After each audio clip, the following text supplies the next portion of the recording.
So hi everyone, very warm welcome to the today's session। तो आज हम एक बहुत इंटरेस्टिंग सेशन करने वाले हैं। ऑटो सेक्टर का पूरा एनालिसिस करने वाले हैं। अभी रिसेंटली काफ़ी सारी डेवलपमेंट्स हुई हैं जिसकी वजह से this becomes sector very very interesting and worthwhile to study. तो I think let's not waste time and quickly start. So before we start, a quick disclaimer. तो ये जो presentation is only for informational purpose, should not be considered as a recommendation. We only help members to know about the various listed businesses and we are not SEBI registered. Please consult your financial advisor. ठीक है। तो सबसे पहले तो यहाँ से शुरू करते हैं कि हम इसके बारे में बात क्यों कर रहे हैं, ऑटो सेक्टर कहाँ से आया, why are we even studying this auto sector.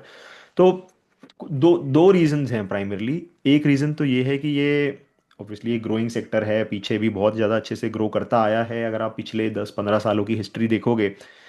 And then recently हमें पता है जीएसटी कट्स वगैरह भी हुए हैं, तो इन सब रीजंस की वजह से थोड़ा इंटरेस्टिंग हो जाता है। तो अगर आप देखोगे तो इंडिया मतलब all over the world top 4 car या बेसिकली व्हीकल मैन्युफैक्चरर्स में आता है। एंड नॉट जस्ट दैट, अगर आप इंडिया में प्रोडक्शन देखोगे तो आज की डेट में प्रोडक्शन हब बनता जा रहा है। सो जापानीज़ का प्रोडक्शन हब ऑलरेडी इंडिया है, तो इंडिया से बाकी कंट्रीज़ में भर भर के, चाहे मोटरसाइकिल हो। आज की डेट में आप अफ्रीका जाओगे तो आपको बजाज और टीवीएस की मोटरसाइकिल दिख जाएंगी। अगर आप जो है साउथ ईस्ट एशियन कंट्रीज़ में जाओगे तो आपको आइशर की जो है बुलेट वहाँ पे चलती हुई दिखेगी। सिमिलरली इंडिया की बनी हुई कार्स जो है आज मारुति जापान में एक्सपोर्ट कर रहा है। इनफैक्ट ऑस्ट्रेलिया महिंद्रा का काफ़ी बड़ा मार्केट बनता जा रहा है। तो जो लोग ट्रैक करते होंगे उन्हें आप देखोगे महिंद्रा की XUV 700 ऑस्ट्रेलिया में आजकल खूब चलती है। तो धीरे धीरे करके ये सेक्टर ग्लोबल होता जा रहा है and obviously coming from India. And आज की डेट में इंडिया में 6% ऑफ द जीडीपी को कंट्रीब्यूट कर रहा है। और अगर आपको पता हो इंडिया की जो मैन्युफैक्चरिंग है वो अभी उतनी ज़्यादा नहीं है। इंडिया अभी भी is primarily a service based economy. And पूरे अगर आप पूरे इंडिया में समझो तो 100 में से अराउंड 17-18 के आसपास परसेंट ही मैन्युफैक्चरिंग से आता है, बाकी पूरा जो है एग्रीकल्चर और सर्विसेज से आता है। And not just that, India में जो टोटल मैन्युफैक्चरिंग हो रही है उसका 35% ऑटो सेक्टर है। और साथ में अगर आप टेक्सटाइल को ले लोगे तो मोटा मोटा इंडिया का मोटा मोटा जो मैन्युफैक्चरिंग सेक्टर है वो कवर हो जाएगा। तो टेक्सटाइल ऑटो ये सबसे बड़े जो है आप बोल सकते हो कि इंडिया के मैन्युफैक्चरिंग स्टोरी में यही दो हैं। और अब तीसरा एक नया नाम उभर के आ रहा है। इनफैक्ट दो नाम उभर के आए हैं, विच इज़ इलेक्ट्रॉनिक्स मैन्युफैक्चरिंग, जिसमें एप्पल के आईफोन मैन्युफैक्चर हो रहे हैं, एंड ऑल्सो डिफेंस, जो कि हमने जब पीछे डिफेंस का वेबिनार किया था तो आपने देखा होगा शायद 2000 करोड़ से, सॉरी आई थिंक नंबर तो मैं भूल गया, बट आई मीन अभी काफ़ी सिग्निफिकेंटली ग्रो हो रहा है। शायद एक्सपोर्ट अब शायद 20-25 हज़ार करोड़ का एक्सपोर्ट हो रहा है जो पहले ज़ीरो था।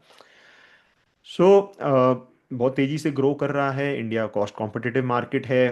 इंडिया में जो है kind of labour cost cheap है, रॉ मटेरियल अवेलेबिलिटी काफ़ी है। एंड इंडिया में प्राइमरली डोमेस्टिक मार्केट में पोटेंशियल बहुत ही ज़्यादा है, बिकॉज इंडिया के एस्पिरेशंस बढ़ रहे हैं, इंडिया में इनकम राइज हो रही हैं। जो लोग पहले साइकिल चलाते थे वो फिर जो है मोटरसाइकिल पे आए, मोटरसाइकिल से जो है कार पे आए, और अब जो है भाई एसयूवी पे जो है धीरे धीरे हम कोशिश कर रहे हैं जाने की। सो यहाँ पर अगर आप इस सेक्टर को समझोगे तो ऑटो एंसिलरी, आज हम प्राइमरली ऑटो एंसिलरीज की बात करेंगे instead of autos. Because OEMs तो जो ग्रो कर रहे हैं वो कर ही रहे हैं, लेकिन जो एंसिलरी कंपनीज हैं आप देखोगे पूरे के पूरे क्लस्टर बने हुए हैं। जैसे कि हरियाणा में मारुति का प्लांट है, फरीदाबाद के आसपास वो जो एरिया है, मानेसर एरिया जिसे बोला जाता है, वहाँ पे पूरा क्लस्टर है ऑटो एंसिलरी कंपनीज का। यहाँ पे आप साउथ में आओगे तो होसुर के अराउंड तमिलनाडु में पूरा क्लस्टर है। तो बेसिकली ये जो पूरा सेक्टर है ये ऐसे ही काम करता है, जहाँ पर पे भी कार मैन्युफैक्चरर्स होते हैं उसके आसपास मतलब एक दो नहीं, सैकड़ों हंड्रेड्स ऑफ। तो इसमें बेसिकली ऐसा है कि टीयर 0 मैन्युफैक्चरर है जो, या ओईएम जिसे बोलते हैं, जो कार मैन्युफैक्चरर कर रहा है। उसके बाद जो है टीयर 1 मैन्युफैक्चरर्स हैं जो उसकी असेंबलीज जो है मैन्युफैक्चर कर रही हैं, फिर सब असेंबली टीयर 2, फिर उसके बाद जो है उससे छोटे पार्ट्स कर करके पूरी चेन है और एसएमई तक जाता है। तो अगर आप वो सब मिला लोगे तो एक जो प्लांट है जो ऑटो का अगर लग रहा है तो उसके अराउंड आप समझो कि दो चार नहीं, हंड्रेड्स ऑफ एंसिलरी कंपनीज बन जाती हैं आसपास में, जो पूरे इकोसिस्टम को एक तरीके से चलाती हैं। तो एट अ हाई लेवल अगर आप देखोगे तो जैसे कि इंजन और इंडिया में बहुत सारी लिस्टेड कंपनीज हैं, अभी हम बात करेंगे। तो अगर आप देखो इंजन और पावर ट्रेन में, जिसमें इंजन का पिस्टन, क्रैंकशाफ्ट, ट्रांसमिशन पार्ट्स, उसमें मदरसन, सूमी, ये कोई फुल लिस्ट नहीं है, इतनी ज़्यादा कंपनियां हैं तो यहाँ पे सारी कवर नहीं करी जा सकती हैं। But at a high level जैसे कि ये कंपनियां हैं जो इंजन से रिलेटेड पार्ट्स बना रही हैं, इंड्योरेंस टेक, मदरसन, सूमी।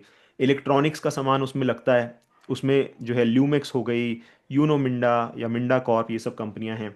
ब्रेक्स हैं, कार की ब्रेक्स है या brake pads, steering system, shock absorbers, तो उसमें गेब्रियल, बॉश और ये सब कंपनियां आ गई। टायर्स, टायर के rubber parts, hoses, gaskets, MRF, CEAT, Balkrishna Industries, JK Tyre, so on.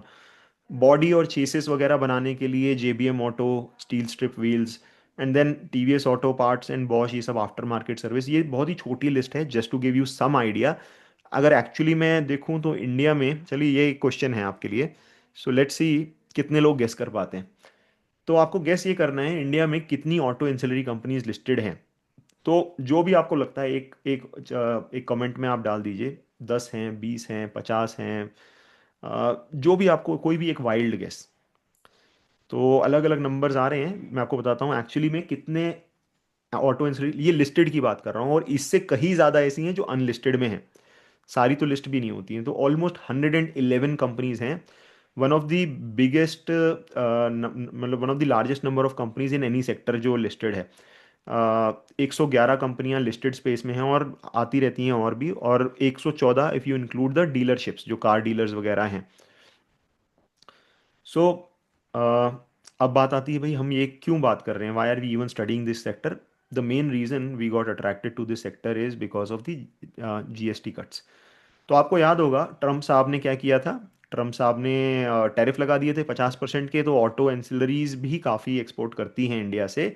US में भी एक्सपोर्ट जाता है ऑटो एंसिलरीज का, one of the engineering products is one of the biggest export sector, export driver from India. तो to basically increase the demand, जो इसका GST cut था वो आया था। एंड जीएसटी कट में जो सबसे ज़्यादा फायदा मिला था वो लो सीसी वाले व्हीकल्स को मिला था, आपको याद होगा। एंड नॉट जस्ट दैट, फायदा जो है हाई सीसी वालों को भी मिला था। जो प्रीमियम थी उनका जो रेट कट था, आई थिंक शायद 18% पे आ गया था, और जो बेसिकली सॉरी, क्या, एक मिनट। 28 से सर 18 पे आ गया था कुछ गाड़ियों का, और बाकी पे कुछ गाड़ियों पे, बड़ी गाड़ियों पे सेस लगता था। तो वो सेस भी जीएसटी के अंडर आ गया था, तो उससे भी काफ़ी कॉस्ट में कमी आ गई है। तो यस। लगभग एक एक 1.5 लाख गाड़ी पे बच जा रहा है, बड़ी गाड़ियों पे। हाँ, और जो छोटी गाड़ियां हैं उसमें भी फायदा था, काफ़ी गाड़ियां 18% पे थी और वो 18 से 12% पे आ गई थी। तो इस वजह से अचानक से डिमांड एक्सपेक्टेड था बहुत ही ज़्यादा अच्छा करेगी। मैं आपको एक बहुत इंटरेस्टिंग चार्ट दिखाता हूँ। So let me share my screen and show you the chart. So ये आप देखिए, ये आपको चार्ट दिख रहा है ना, ये मारुति, महिंद्रा एंड महिंद्रा, ये जो ऑटो कंपनीज इंडिया में लिस्टेड हैं, ओईएम्स की बात कर रहा हूँ, उनका चार्ट है। आप यहाँ पे देखोगे ये 2024 से 2025 तक ये इस रेंज में फंसा हुआ था बेचारा। ये ऊपर को जाता था लेकिन वॉल्यूम आती नहीं थी, यहाँ पे आकर के रुक जाता था, वापस आता था, फिर जाता था, फिर रुक जाता था। ऐसा इसने 2 बार कर लिया था, तीसरी बार भी यहाँ पे अटेम्प्ट किया था। लेकिन यहाँ पे कुछ सरप्राइजिंग हुआ। अब मैं आपको दिखाता हूँ यहाँ पे सरप्राइजिंग क्या हुआ। यहाँ पे आप देखो गैप अप के साथ यहाँ पे इसे तोड़ के ऊपर निकल गया, और जैसे ही ऊपर निकला फिर उसके बाद ठीक ठाक वहाँ से ऊपर जा चुका है अभी तक।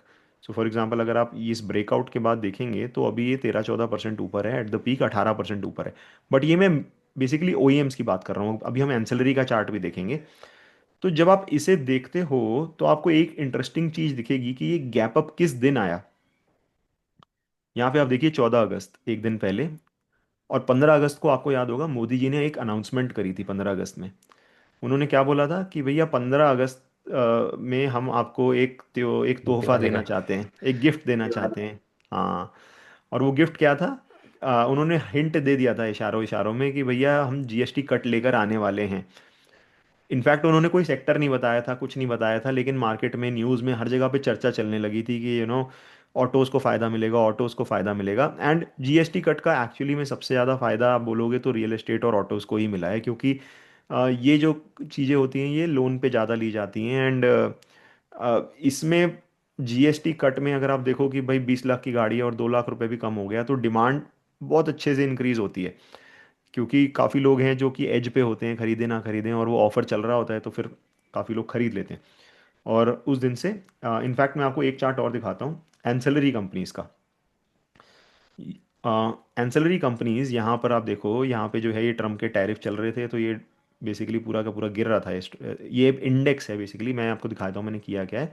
मैंने कुछ 10-12 कंपनियां लेकर के उनके जो कंपनी सिंबल है उन्हें प्लस प्लस प्लस प्लस कर दिया है। उससे जो उनकी स्टॉक प्राइस है वो प्लस हो जाती है, मतलब ऐड हो जाती है, और वो प्लॉट हो रहा है। तो बेसिकली एक इक्वेशन को प्लॉट कर रहा हूँ, ट्रेडिंग व्यू में ये अलाउड होता है। सो वो जब इक्वेशन प्लॉट हो रही है, इसमें मैंने ये सारी कंपनियां ली हैं जो ऊपर लिखी हुई हैं। तो ये जो टैरिफ की वजह से यहाँ से दर दर दर दर गिर रहा था। एंड जैसे ही ये रेट कट आए, अब मैं आपको दिखाता हूँ ये बॉटम किस दिन बना है। अगेन 14 अगस्त। और ये 15 अगस्त के बाद 15, 16, 17 को छुट्टी थी, आपको याद होगा, मंडे को जैसी मार्केट खुला, ये इंडेक्स वाज अप। आप ऊपर देख सकते हो, ऊपर राइट हैंड साइड कॉर्नर में 5.85%। द ये यहाँ पे देखना है आपको, यहाँ पे। सो बेसिकली आप देखो 5.85% इंडेक्स अप है। And there was no looking back. वहाँ से ये इंडेक्स तब से ऊपर ही ऊपर जाए जा रहा है। इनफैक्ट अगर मैं बॉटम से देखूं, जब से ये अनाउंसमेंट हुई है, the index is up 35% almost.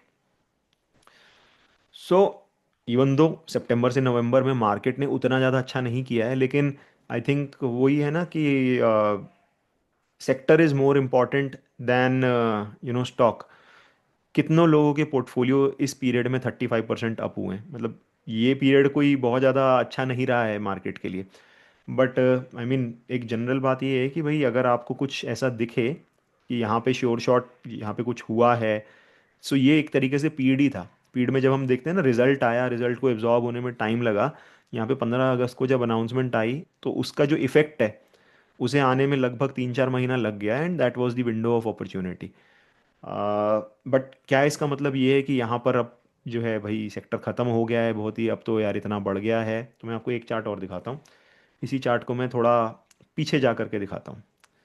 This chart from 2022 has gone from 330 rupees to 1500 rupees, almost a 4.5-5 bagger. So पिछले 3-4 सालों में the index has become multi bagger. तो अगर कोई बोलता है यहाँ पे अपॉर्चुनिटी ख़त्म हो गई है, तो मैं ये चार्ट दिखाना चाहूँगा कि भाई यहाँ पर भी बोल सकते थे आप, यहाँ पर भी, यहाँ पर भी, कहीं पर भी बोल सकते थे। बट इंडिया में क्या है कि ये जो सेक्टर है, the sector is very very interesting. Why? Because दो तीन चीज़ें पैरेलली हो रही हैं। पहली चीज़ क्या हो रही है कि इंडिया में आप ये समझो कि अ, एक तो लोग बेसिकली अपग्रेड कर रहे हैं। So that is one thing. तो जो ओईएम्स हैं उनके स्टॉक उतने नहीं चल रहे हैं, लेकिन एंसिलरी कंपनीज के स्टॉक और ज़्यादा तेज़ी से चल रहे हैं। वाई? बिकॉज एक तो सेफ्टी नॉर्म्स आते रहते हैं, जिसमें कभी गवर्नमेंट बोल देती है कि हम जो जो है बेसिकली ये जो नॉर्म, एबीएस। हाँ एबीएस हो गया जैसे कि, या फिर अगर आप फ्यूल का भी देखोगे, फ्यूल के नॉर्म्स हर मतलब 2-3 साल में आते रहते हैं कि भारत 6 हम फॉलो करेंगे, अब हम भारत 5 फॉलो करेंगे, भारत 4, तो हर कुछ कुछ साल में आता रहता है। तो इनके लिए एक्चुअली बहुत ज़्यादा अपॉर्चुनिटी बन जाती है। क्यों? क्योंकि अब ओईएम की जो प्राइस, जैसे मारुति है, उसकी प्राइसिंग पावर कम हो जाती है। अगर वो जो भी पार्ट खरीद रही है उसको एक डेट है जिस पे ट्रांजिशन करना है, तो फिर वो बोलते हैं कि भैया ठीक है जो भी है आप हमको दो और हम ट्रांजिशन करेंगे। इवन दो टाइम मिलता है 1 साल 2 साल का, बट नए रेट आ जाते हैं। ऐसे क्या है, इनको दबा के रखा जाता है, छोटी कंपनियां होती हैं, इन्हें दबाया जाता है प्रॉपर। फिर उसके बाद नए नए इंडिया में जो, अगर आप देखोगे सेम गाड़ी में प्रीमियमाइजेशन का ट्रेंड चल रहा है। पहले आप देखो वो बटन जो आते थे वो वही प्लास्टिक के दबाने वाले बटन आते थे, आज टच स्क्रीन आती है। चाहे तो देखो स्कूटर में आती हैं, पहले चाबी से लगाने वाले लॉक आते थे, आज रिमोट वाले लॉक आते हैं। पहले जो है आप देखो कि भाई ये वो जो विंडो आती थी वो आप चक्का घुमाते थे, अब कहाँ गाड़ियों में चक्के घूम रहे हैं, अब तो सब पावर विंडो आती हैं। फिर पावर स्टेयरिंग आने लग गए। फिर उसके बाद अगर आप देखोगे तो जो ब्रेक्स हैं, पहले नॉर्मल ब्रेक्स आती थी, आज की डेट में वो वाली ब्रेक्स आती हैं, वो क्या बोलते हैं उनको यार, नाम भूल गया मैं। वो जो स्टील की प्लेट होती है ना मोटरसाइकिल में, वो कौन सी ब्रेक्स होती हैं? Disc brakes. हाँ disc disc. Brakes, yes disc brakes. ऐसे ही आप गाड़ी की किसी पार्ट में ले लो, पहले जो हम्म। गाड़ी की सीट होती थी ना वो ऐसे होता था पत्थर की तरह, एकदम बिल्कुल तगड़ी सी सीट होती थी। आज जो ढंग की गाड़ी लेने जाओ तो भाई इतनी मस्त एकदम मजेदार गद्देदार सीट बनती है। Ventilated seat. हाँ। फिर उसके बाद आज की डेट में आप देखोगे एयरबैग्स, पहले तो भैया मन मन नहीं करता था, अब रेगुलेशन हो गया भैया, अब सब में एयरबैग्स लगाने कंपलसरी हो गए। अब आज अगर आप देखो तो एकदम यूजलेस फीचर है, गाड़ी की छत के ऊपर लोग वो लगवाते हैं, वो क्या बोलते हैं, सनरूफ। सनरूफ। सनरूफ। सबसे अच्छा। यूजलेस फीचर, लेकिन आज इंडिया में भाई कम से कम मैं पढ़ रहा था 25-30% गाड़ियां सनरूफ वाली बिक रही हैं, जबकि कोई ज़रूरत नहीं है, एक्सीडेंट्स भी हो रहे हैं उसकी वजह से। एंड सो ऑन, मतलब आप अपनी आंखों से देख सकते हो कि हर जगह, अब आप देखो एथर और ओला और इन सब मोटरसाइकिल्स में कैसे कैसे फीचर आते हैं भाई। मोटरसाइकिल में गाने बजा लो, डीजे बना लो मोटरसाइकिल को, ठीक है ना, वो बटन दबा के रिवर्स गियर में डाल दो। क्रूज एथर कंट्रोल। में वो वाला, हाँ, क्रूज कंट्रोल आता है। एक है कि भाई पहाड़ पे चल रहे हो तो भैया पीछे ना स्किड हो जाए, तो ये सब धीरे धीरे धीरे धीरे हिल आप, होल्ड। हाँ, होल्ड वाला। तो ये सब फीचर ऐड होते चले जा रहे हैं, and everything comes at a cost, ऐसा कुछ नहीं है कि सब कुछ फ्री हो रहा है। तो पहले जो एक एंसिलरी ये जो कंपनी है ये कुछ काम करती थी, इन्हीं कंपनियों को और काम दिया जा रहा है, अच्छा अब हमारे लिए ये भी कर दो, अब हमारे लिए ये भी कर दो। तो जो इनका जो, आप समझो कि पहले भाई कंटेंट पर व्हीकल बोला जाता है उसे, तो एक कंपनी का जो कंटेंट पर व्हीकल था वो 5,000 रुपये था, उसने धीरे धीरे करके 6,000, 8,000, 10,000, 12,000 तक वो ले जा रहा है। क्यों? क्योंकि उसी उसी गाड़ी में और फीचर ऐड करे जा रहे हैं। एंड सेम चीज़ है भाई, पहले जो लॉक था, वो लॉक अगर नॉर्मल लॉक 300 रुपये का आता था, ऐसी ही हमने एक कंपनी बड़ी थी SJS, जो एक्टिवा में लॉक लगता है, वो 300-400 रुपये का ये लोग सप्लाई करते थे। अब अब जो है रिमोट वाले लॉक आ गए हैं, अब वो लॉक 1,500 का आता है। तो सीधा सीधा जो इसकी कमाई, कंपनी की कमाई जो 300 हो रही थी, सीधा 1,500 हो गई। तो अनलाइक OEM जिसके पास डिमांड ड्राइवर्स लिमिटेड हैं, इनके पास कई चीज़ें हैं डिमांड के लिए। जब भी नया मॉडल आ रहा है तब इनके मज़े आते हैं, जब भी कोई नया रेगुलेशन आ रहा है तब इनके मज़े आते हैं, जब भी हम प्रीमियमाइजेशन कर रहे हैं तब भी ये लोग कुछ ना कुछ नया कर रहे हैं। सो इसीलिए आपको वो डिफरेंस दिखेगा इनके चार्ट में वर्सेस OEM के चार्ट में, एंड दैट इज़ वाई हम ऑटो एंसिलरी का सेक्टर स्टडी कर रहे हैं instead of just the OEMs की भैया मारुति यहाँ है और ये यहाँ है। So just to give you an idea कि यहाँ पर हमने किया क्या है, सो ये बेसिकली कुछ कुछ डिमांड ड्राइवर्स हैं, जिसमें कि रूरल इनकम और काफ़ी तो हम ऑलरेडी डिस्कस कर चुके हैं, so I just skip this slide. GST cut के बाद ये कुछ कुछ कंपनियां हैं, हमने ऐसी चार्ट डाल दिए। आप देखो महिंद्रा एंड महिंद्रा, ये प्री एंड पोस्ट की बात है, जो पिछले साल के अक्टूबर से इस साल के अक्टूबर में 31% एक्स्ट्रा व्हीकल बेचे हैं, ये यूटिलिटी व्हीकल में। पैसेंजर व्हीकल यानी कार्स में 31% एक्स्ट्रा व्हीकल बिके हैं। क्यों? क्योंकि डिस्काउंट चल रहा है, हर किसी को आज गाड़ी खरीदनी है। ये मारुति सुजुकी पिछले साल था 1,77,000, इस बार 1,92,000 in the month of October. एक महीने में इतनी गाड़ियां बिकती हैं, सोचो, जस्ट बाय मारुति। ये मोटरसाइकिल्स, ये वाला डेटा आइशर का है। आइशर ने 14% इसमें, क्योंकि GST का उतना ज़्यादा इम्पैक्ट नहीं था, थोड़ा कम था, इसीलिए इसमें उतना ज़्यादा बड़ा जंप नहीं दिख रहा है आपको, 14% का 13% का जंप दिख रहा है, एक्सपोर्ट में तो डिक्लाइन दिख रहा है। Tata Motors, again same thing आपको दिखेगा कि सब में 10 से 12% या 6%, 8%, मतलब राइज है in short. Hero MotoCorp is one जहाँ पे डिक्लाइन है। इसको हम बाद में बात करेंगे, बट ये कंपनी है जिसने अभी तक GST कट के बाद भी नंबर्स खराब दिखाए हैं। क्यों? क्योंकि ये लोग तो एक्चुअली मार्केट शेयर भी लूज कर रहे हैं। Then Force Motor 35% increase domestic में, एक्सपोर्ट में कम हुआ है, लेकिन डोमेस्टिक की बात है क्योंकि GST was a domestic driver. So ये कुछ कुछ चीज़ें थी। तो हमने यहाँ पे किया क्या, हमने सोचा कि भाई हमको ये सेक्टर पढ़ना है। अब अगर सेक्टर पढ़ना है तो सेक्टर पढ़ने के कई तरीके हैं, मैंने बताया 111 कंपनियां लिस्टेड हैं, तो 111 कंपनियां पढ़ने बैठेंगे तो शायद अगले साल दिवाली तक तो ये हो जाएगा सेक्टर कवर। ले- लेकिन तुमने सोचा भैया इसको कैसे कवर करें, ये तो इतना बड़ा सेक्टर है भाई, हमारी तो देख के हालत ख़राब हो गई। हमने बोला कुछ तो सिंपलीफाई करना पड़ेगा, हम ChatGPT के पास पहुंच गए। हमने ChatGPT भाई साहब को बोला कि भाई थोड़ी हेल्प कर दो। तो बेसिकली ये कुछ प्रॉम्प्ट्स थे जो हमने AI वाले उसमें आपके साथ ऑलरेडी शेयर करे थे, ये वैल्यूएशन का प्रॉम्प्ट था, ये हमारा ग्रोथ का, ये एक हमने एक और प्रॉम्प्ट बनाया ग्रोथ के लिए कि क्या ट्रिगर्स हैं। बट द आइडिया वाज कि हम एक काम करते हैं, हम एक एक करके ये प्रॉम्प्ट सारी कंपनीज पे चलाते हैं, सारी 111 कंपनीज पे ये प्रॉम्प्ट चलाएंगे। एंड उसमें हम दो तीन चीज़ें देखेंगे। जहां पर हमको एटलीस्ट 20% के ऊपर की ग्रोथ नहीं दिख रही है उन्हें हम आउट कर देंगे। जहां पर चार्ट बहुत ही खराब है उन्हें हम आउट कर देंगे। तो बेसिकली प्योर टेक्नो फंडा। तो पहला जो पास था फिल्टरिंग करने के लिए, हमने इससे पूरी रिपोर्ट बनवा ली, पूरी वैल्यूएशन करवा ली। आप बोल सकते हो फॉरेंसिक चेक भी इसी से करवा लिया। तो फॉरेंसिक चेक का भी था, वो भी हमने इसी से करा लिया। तो सारी कंपनीज का फॉरेंसिक चेक करा लिया, सारी कंपनीज का वैल्यूएशन करवा लिया, और उससे पूरी रिपोर्ट बनवा ली। और फिर उसके बाद हमने उसमें छांट करके 15-20 कंपनियां निकालनी कि भाई इन 100 में से ये 15-20 कंपनियां हैं जहां पर हमारा ध्यान जाना चाहिए, उसमें टेक्निकल वेक्निकल लगा करके। एंड ये हमारी लिस्ट बनी। तो ये जो आप नीचे के ग्रीन वाले देख रहे हो, ये हमने कहा यार यहाँ पर ये जो है ना, expected CAGR of earnings EPS कुछ 20% के ऊपर का आ रहा है। तो यही हम वो कंपनीज हैं जो कवर करने वाले हैं। एंड इसमें हमने ऑलरेडी कुछ कंपनियां शुरू कर दी हैं। आई थिंक 6 कंपनियां हमने ऑलरेडी कवर करी हैं, और वही हम कोशिश करेंगे कि आज डिस्कस करें। फिर उसके बाद जो कंपनी हमें काफ़ी इंटरेस्टिंग लग रही थी, उसमें एक स्टेप और जा करके उसके ट्रिगर्स, उसकी गाइडेंस क्या है, ताकि थोड़ा थोड़ा हमको और आइडिया लगे, उस पर फिल्टरिंग करके फिर एक्चुअली फुल डिटेल्ड एनालिसिस कराए। डिटेल में पढ़ी हैं वो सारी कंपनियां। एंड ये हमारा प्रोसेस है। तो I think I will hand over now to Sameer and Saurabh, कि जो जो कंपनियां हमने पढ़ी हैं एक एक करके आप ब्रीफली 10-10 मिनट में try to cover the main points, valuation, and उस कंपनी में क्या ट्रिगर्स हैं, अच्छी लग रही है, बुरी लग रही है, जो भी कंक्लूड करना है। So with this let me pause and let me hand over to Sameer for the first company. ठीक है समीर, शुरू हो जाओ।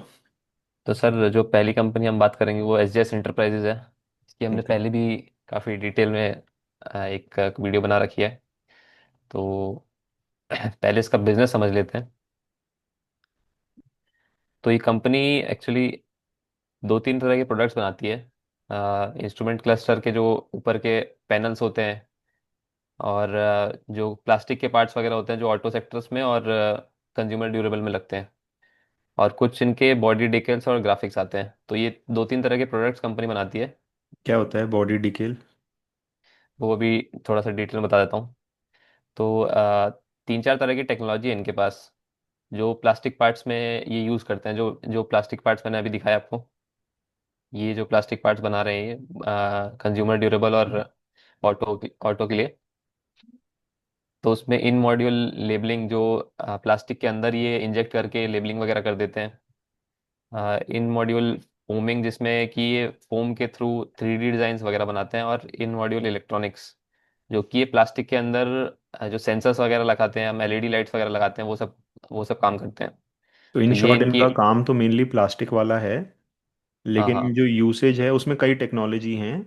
लेकिन जो यूज़ है वो मेनली आप ये समझ सकते हो कि ये जो लोगोज वगैरह हो गए जो गाड़ी के पीछे लगते हैं, या फिर ये जो प्लास्टिक के पैनल हो गए जो कि स्क्रीन पे होते हैं वो, एंड वॉशिंग मशीन और इन सब पे आपने देखा होगा कि जो प्लास्टिक के पार्ट होते हैं, जैसे इसको थोड़ा सा जूम इन कर लेना प्लीज़, ये थोड़ा इमेज अच्छे से दिखेगा तो समझ में आएगा क्या बोल रहे हैं।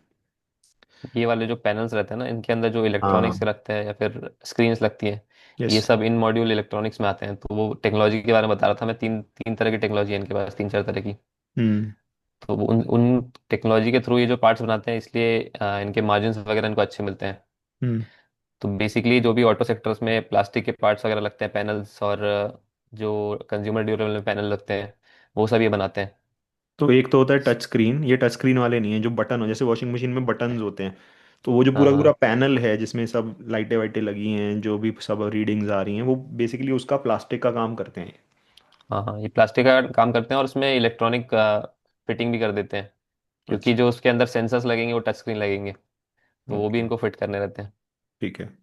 तो ये जो स्टिकर्स हो गए हमारे, क्रोम प्लेटेड पार्ट्स हो गए, जो छोटे छोटे लोगोज लगते हैं हाँ। बाइक्स पे, जो स्टिकर्स लगते हैं, ये सब बनाते हैं कंपनी। बेसिकली जो पहले से लग के आते हैं वो भी, और जो बाद में भी लगवा लेते हैं लोग हाँ हाँ, मोटरसाइकिल वगैरह पे, ठीक। आफ्टर मार्केट में भी थोड़ा काम है इनका। ठीक है। तो ये बेसिक बिजनेस था इनका। हिस्ट्री के बारे में बता देता हूँ थोड़ा। तो 1987 में कंपनी स्टार्ट हुई थी। 3 फाउंडर्स थे इनके, 2 चले गए थे छोड़ के। अभी एक ही जो संभाल रहे हैं इनको, अभी उन्होंने पूरा एक्वायर कर लिया था।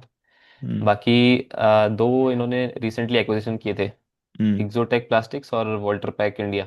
हम्म। उससे काफ़ी अच्छी ग्रोथ आई है इनकी पास में, पास 2-3 साल में। तो वो सेम लाइन ऑफ और बिजनेस में ही है जो एक्विजिशन करें? हाँ, थोड़ा मतलब टेक्नोलॉजिकली एडवांस थे वो। IMF और IML और IMD के बारे में जो मैंने बताया आपको, वो टेक्नोलॉजी वॉल्टर पैक से आई है। अच्छा। Very nice.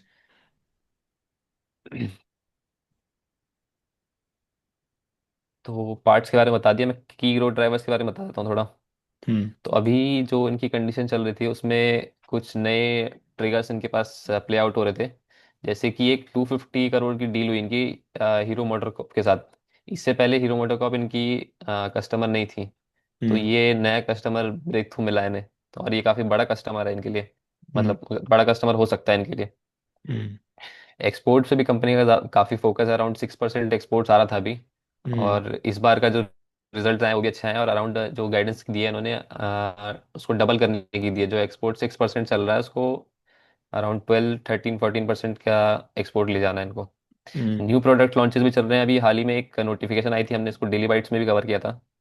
तो जो इन्होंने मैंने जो आपको स्क्रीन दिखाई थी ना अभी इंस्ट्रूमेंट क्लस्टर की, हम्म। इसका ये जो प्लास्टिक ऑप्टिक पार्ट होता है, ये बना रहे थे, ऑप्टिकल प्लास्टिक। लेकिन अब ये एक कंपनी के साथ इन्होंने टाइप किया जो कि इसके पीछे स्क्रीन लगती है, वो ये स्क्रीन भी बनाएंगे अब। तो ये नए डिस्प्ले नए प्रोडक्ट्स भी बेसिकली, लाते रहते हैं, डिस्प्ले बोल डिस्प्ले रहे हो? बनाएंगे, हाँ हाँ। अच्छा। बेसिकली डिस्प्ले बनाएंगे गाड़ियों का। हम्म। तो ऐसे ऐसे नए प्रोडक्ट्स लाके इनकी ग्रोथ काफ़ी अच्छी चल रही है इसलिए। हम्म। केपेक्स वगैरह भी चल रहा है, अराउंड 100 करोड़ का क्रोम प्लेटिंग का केपेक्स डाला है पुणे में। हम्म। और एक ग्रीनफील्ड केपेक्स चल रहा है बेंगलोर में। हम्म। तो अराउंड जो मैनेजमेंट ने पुरानी गाइडेंस दी थी वो इन्होंने चेंज कर दिया है, और अब इनकी गाइडेंस 2.5x की हो गई है। पहले इन्होंने कहा था कि हम इंडस्ट्री के ऑटोमोटिव इंडस्ट्री के 2x ग्रो करेंगे, हम्म। लेकिन अब रिवाइज करके उसको 2.5x कर दिया है। अच्छा। तो ये कुछ नई चीज़ें चल रही हैं जो ग्रोथ ड्राइवर को आगे पुश करेंगी। ये इनके मैनेजमेंट है मिस्टर रमेश सी जैन। ये कुछ की मैनेजमेंट टीम्स के ज़्यादा लोग हैं।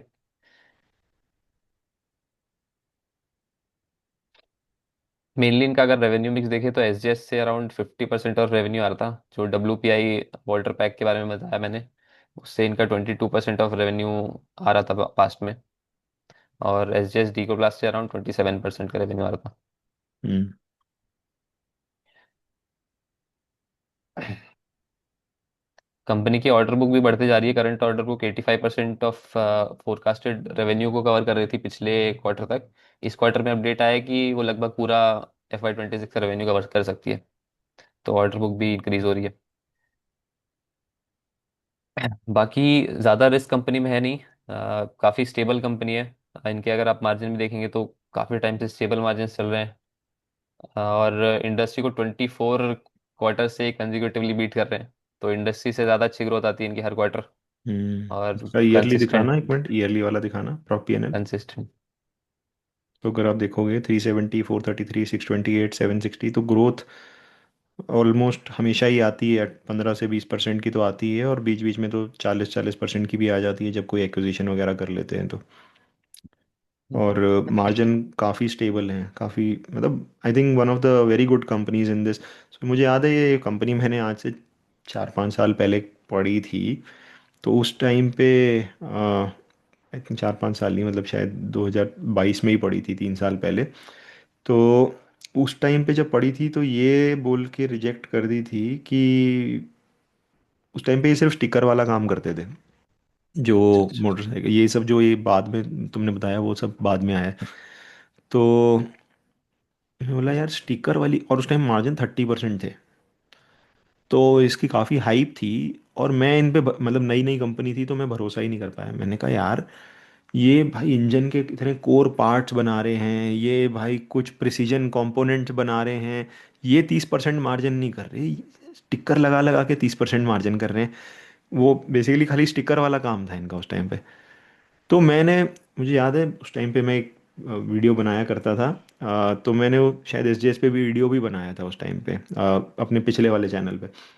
तो मैंने बोला कि भैया ये सस्टेनेबल नहीं है, ये तो 30% के मार्जिन क्या, ये तो गिर जाएंगे मार्जिन, कंपनी ज़्यादा अच्छी नहीं है। पर इन्होंने बिल्कुल ही गलत प्रूफ कर दिया। Not just the margin sustained, stock अच्छा नहीं कर रहा था उस टाइम पे, याद अगर आप देखोगे ना 2021 22 23 में। But then once they started moving up the value chain, chrome plated plots उसमें आ गए, फिर इसका एक्विजिशन कर लिया किसी का, फिर भाई डिस्प्ले में आ गए, फिर ये कर दिया, फिर वो कर दिया, एंड देन इन्होंने भाई बिल्कुल ही गलत प्रूफ कर दिया। नॉट जस्ट गलत प्रूफ कर दिया, अब आई थिंक द, काफ़ी बार होता है ना कि नहीं बहुत ही महंगा हो गया, बहुत ही ज़्यादा बढ़ गया। मैं वो प्रैक्टिकल एक्सपीरियंस बताता हूँ। तो मेरे, मुझे जो समझ में आया है, जो विनर होता है ना वो आगे भी विन करता है, और जो लूज़र होता है वो लूज़र ही रहता है। आप कोई भी कंपनी उठा के देखना, मतलब लोग सोचते हैं कि ये अभी अच्छा नहीं कर रहा है, ये बाद में बहुत अच्छा करेगा। लूज़र विनर सिर्फ तब बनता है जब आपको पता है कि प्रॉब्लम टेम्परेरी है, परमानेंट प्रॉब्लम नहीं है, और देन तब भी हाथ नहीं जलाना है, सिर्फ तब घुसना है जब आपको वो साइन दिख गया है। एक क्वार्टर में आपको दिख गया है, 2 क्वार्टर में दिख गया है कि भैया नहीं, हाँ ये कर देगा वापस से सही। अदरवाइज विनर एक्सपेंसिव ही रहेगा, और फिर भी विनर पे ही बेट करना है। वो मेरी सबसे बड़ी लर्निंग रही है। क्यों? क्योंकि अब ये जो हमको पी दिखता है, अगर आप वैल्यूएशन शीट इसकी खोलो, तो कैगर दिखेगा -1% का, +7% का, तो ऐसा लगेगा यार यहाँ तो कुछ जूस ही नहीं है। लेकिन मैं आपको प्रैक्टिकल एक्सपीरियंस से बता रहा हूँ, वो ये है कि इसका 40 का पी जो है ना, शायद 50 भी हो जाएगा अगर ये डिलीवर करता रहेगा। और अगर 50 ना भी हो, तो भी ये जो कंपनी है, बिकॉज ये डिलीवर कर रही है, तो ये हमने इसमें माना है कि ये P30 हो जाएगा, ठीक है। और इस वजह से हम बोल रहे हैं भाई नहीं नहीं नहीं नहीं, वैल्यूएशन ज़्यादा है, पैसा बनेगा नहीं, ठीक है। वो 40 का पी 40 का 40 ही रह जाएगा, हो सकता है थोड़ा बहुत और बढ़ जाए। और ये कंपनी एक लगार्ड कंपनी जो कि ग्रो नहीं कर रही है, जो कि 15 के पी पे मिल रही है, उससे ज़्यादा बेटर करेगी। क्यों? क्योंकि उसको पी री रेटिंग भी नहीं मिलेगी और उसमें ग्रोथ आएगी नहीं। ये भले ही री रेटिंग इसे ना मिले, लेकिन इसमें ग्रोथ आती रहेगी, वो ऑलमोस्ट सर्टेनिटी है। क्यों? क्योंकि इन्होंने गाइडेंस भी अपग्रेड कर दी है। पहले कह रहे थे 2x दी इंडस्ट्री करेंगे, अब कह रहे हैं 2.5 टाइम्स दी इंडस्ट्री करेंगे। तो ये मेंटल ब्लॉक होता है कि ये शेयर ज़्यादा भागा हुआ है, इसमें एंट्री नहीं लूंगा, इसमें कैगर भी नहीं दिख रहा है। तो मतलब just telling my practical experience, but ultimately you know winners winners ही होते हैं, और मतलब लूजर लूजर ही होते हैं। एंड सर मैंने कल ही इस पे एक ट्वीट भी किया था कि मेरा इस सीजन में क्या ऑब्जर्वेशन रहा है। हम्म। जो भी स्टॉक स्टेज 2 में है और बहुत स्ट्रॉन्ग स्टेज 2 में, उनके सबके अच्छे नंबर आ रहे हैं। हाँ हाँ हाँ हाँ हाँ, ऐसा ही मोस्टली होता है। कंपनियों के अच्छे नंबर आ रहे हैं सर। ऐसा ही होता है, ऐसा ही होता है, ऐसा ही होता है। और ये सब मतलब कि मैं तो बिल्कुल उल्टा इन्वेस्टर था, ये धीरे धीरे पैसे जला जला करके सीखा हूँ कि भैया नहीं चलता ऐसे, मार्केट मार्केट उल्टा चलता है। जो अच्छा होता है वो महंगा ही होता है, और वो ही अच्छा करता है। जो खराब होता है वो उस पर बैट ही नहीं करना चाहिए, सिंपल। अनलेस कि यार अब ये 80 100 के पी पे हो जाए, या बिल्कुल अनाप शनाप वाला हो जाए, वो एक अलग बात है, देन तो भाई मेरी भी हिम्मत नहीं आती है। बट मतलब 30 to 40 I can still manage, कि हाँ ठीक है, अच्छा कर रहा है, रिजल्ट भी अच्छे आ रहे हैं, गारंटीड है, तो ठीक है। ठीक है, I think to conclude, I think very very good company, very very stable margin, growing at 20 25%, guiding 2.5 times industry growth, valuation looks kind of not very cheap, but that is expected because जहाँ पे certainty है वो कभी सस्ता मिलता भी नहीं है।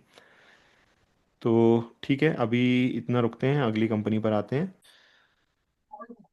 ठीक है Saurabh, over to you. Next company कौन सी है?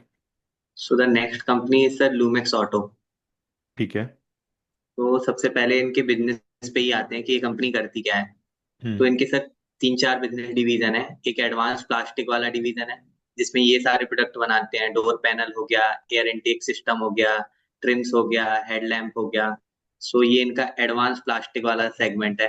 एंड दूसरा सेगमेंट है इनका सर मैकेट्रॉनिक्स वाला, जिसमें ये लोग सेंसर वगैरह बनाते हैं, एंटीना वगैरह बनाते हैं एंड स्विचेस वगैरह बनाते हैं। एंड थर्ड जो इनका सेगमेंट है that is structure and control system वाला, जिसमें ये लोग स्मार्ट एक्चुएटर बनाते हैं, गियर शिफ्टर में ये कंपनी मार्केट लीडर है, 80% से ज्यादा इनका इनके पास मार्केट शेयर है। फिर उसके बाद कंट्रोल हाउसिंग और ये डिफरेंट डिफरेंट टाइप के इनके प्रोडक्ट हैं। And after basic. मार्केट में इनके पास कुछ कुछ प्रोडक्ट है। अच्छा, मतलब काफ़ी सारे अलग अलग बिजनेस हैं और अलग ही हैं बिल्कुल।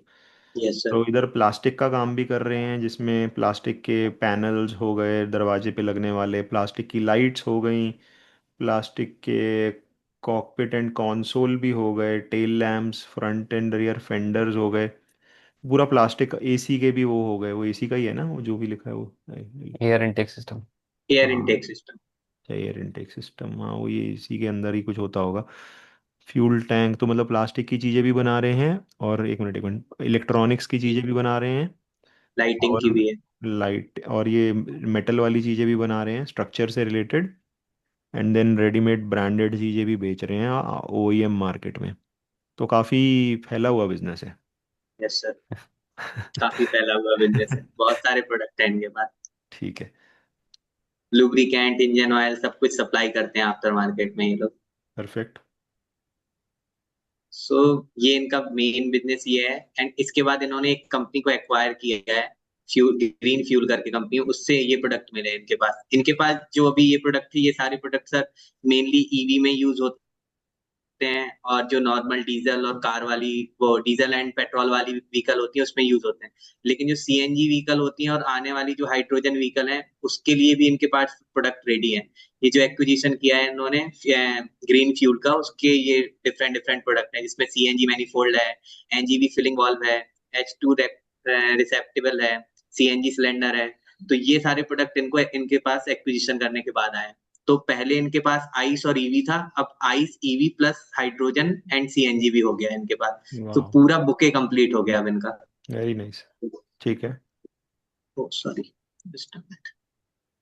सो it is about the product of the company. तो ठीक। यहाँ पे आप देखेंगे एक मैंने स्लाइड डाली है, जो सर अभी बात कर रहे थे इंडस्ट्री ओवरव्यू में, कि कैसे इनका कंटेंट पर व्हीकल 5x हो गया है लास्ट 5 ईयर में। फोर व्हीलर के लिए, टू व्हीलर में भी 4x हो गया इनका कंटेंट पर व्हीकल। तो प्रीमियमाइजेशन का ट्रेंड क्लियरली विजिबल है इस कंपनी में।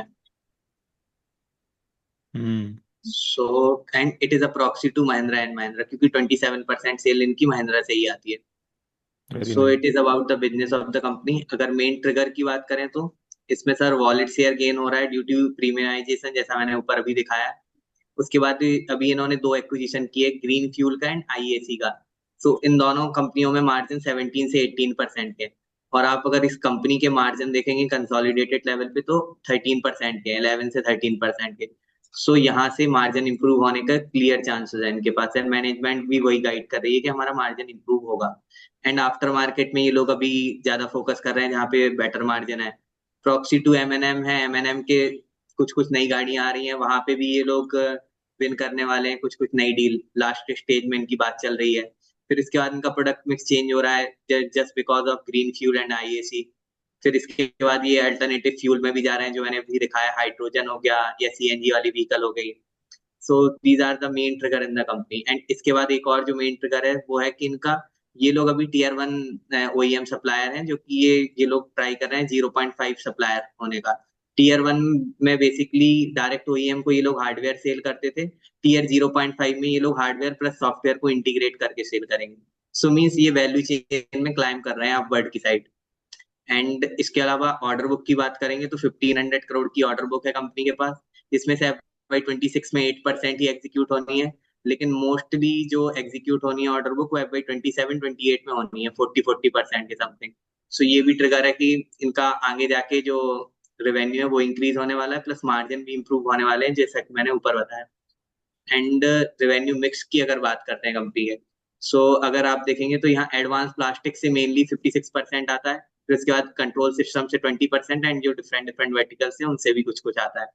फिर उसके बाद कस्टमर वाइज अगर इनका हम रेवेन्यू देखते हैं तो 27% महिंद्रा एंड महिंद्रा से, बजाज से 14%, आफ्टर मार्केट 11%, एंड फिर उसके बाद मारुति सुजुकी हो गया, होंडा हो गया, ये सारे प्लेयर हो गए। एंड अगर ऐसे ही हम इनका पैसेंजर व्हीकल और टू व्हीलर से देखें तो टू व्हीलर और थ्री व्हीलर 22% और मेनली पैसेंजर व्हीकल से 53% रेवेन्यू आता है कंपनी का. सो it is about the revenue mix of the company. So basically in short, इनका ज़्यादा जो रेवेन्यू है वो पैसेंजर यानी कार से आता है, पैसेंजर व्हीकल से. एंड महिंद्रा की जैसे जैसे आप समझो कि स्कॉर्पियो और एक्सयूवीज और जो भी ये सब पॉपुलर हो रहे हैं, इनको डायरेक्ट बेनिफिट मिला है उसका, क्योंकि much faster than industry grow कर पाए हैं. ठीक एंड है. इसके अलावा सर अगर हम इनके मैनेजमेंट की बात करें तो D K Jain is the promoter of the company and he has over 6 decade of experience. And इनके ही बेटे हैं Anmol Jain and Deepak Jain. And Anmol Jain is the MD of the company and Deepak Jain is the director of the company. तो management wise मैंने इनका corporate governance check किया तो मुझे तो कोई ऐसा प्रॉब्लम नहीं नजर आया. So management wise team is really good. ठीक है. मैन्युफैक्चरिंग प्लांट की अगर इनकी बात करें तो इनके साथ 30 मैन्युफैक्चरिंग प्लांट है अक्रॉस 7 स्टेट्स. तो इनकी सारी डिटेल मैंने यहाँ पे डाली हुई है. जैसे हरियाणा में इनके पास 10 प्लांट है, गुजरात में 1 प्लांट है, मध्य प्रदेश में 1 प्लांट है, महाराष्ट्र में 11 प्लांट है, बेंगलोर वो कर्नाटक में 3 प्लांट है, राजस्थान में 1 प्लांट, उत्तराखंड में 3 plant. So it is about the manufacturing plant of the company. Hmm. And fundamentally wise मैंने कुछ कुछ चीजें डाली हैं, फिक्स्ड एसेट टर्न वगैरह. तो इसमें मैं ज्यादा डीप में नहीं जाऊंगा, doc is available. So fundamentally wise मुझे कुछ ऐसा प्रॉब्लम तो नहीं नजर आया कंपनी में. एंड अगर रिस्क की बात करते हैं तो वो नॉर्मल जो रिस्क है वो इस कंपनी में भी है. Auto is a cyclical sector. अगर इकोनॉमिक स्लो डाउन आ जाता है तो वो है कस्टमर कंसंट्रेशन, ये बड़ा रिस्क है.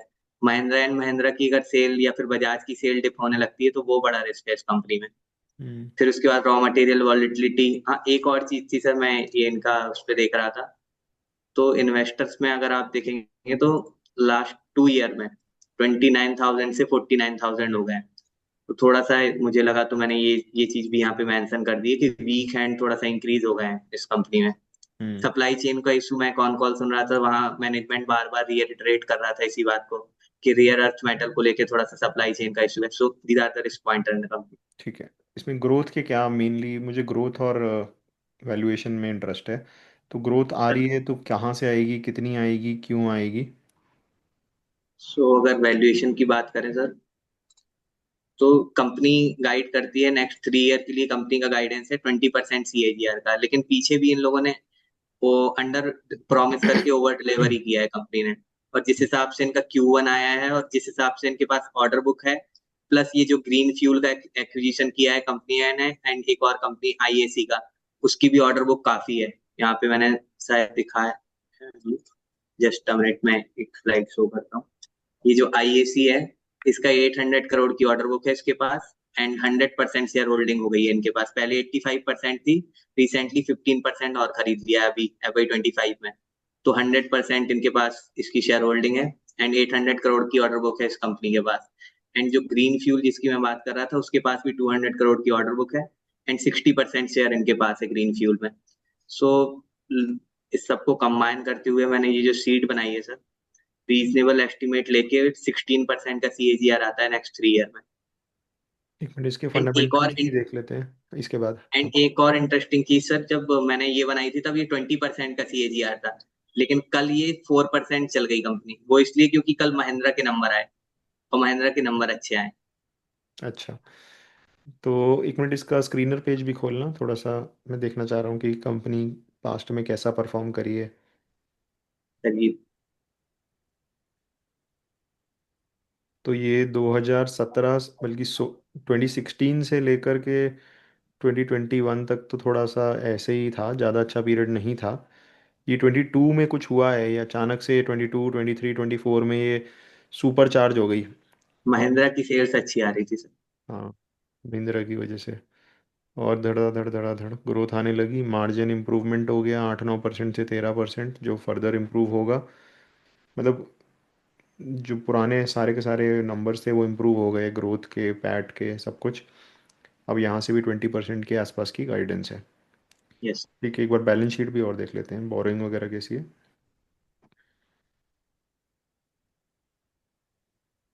नीचे. हाँ. ओके. सो डेट वगैरह है ठीक ठाक सा, लेकिन इन्वेस्टमेंट भी बढ़ी है 400 करोड़ के आसपास। तो नथिंग टू मेजर और टू कंसर्निंग। बाकी receivable is increasing but in line with the revenue growth, so that is also okay. ठीक है।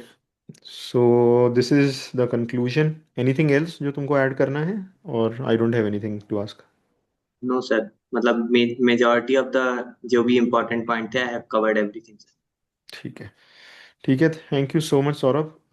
I think good understanding. Reasonable estimate ही डालें इसमें, 25 का पी डाला है तो ऐसा नहीं है कि कुछ बहुत ही ज़्यादा क्या बोलते हैं एकदम अनाप शनाप वैल्यूएशन कर रहे हैं, मतलब वेरी वेरी कंजर्वेटिव।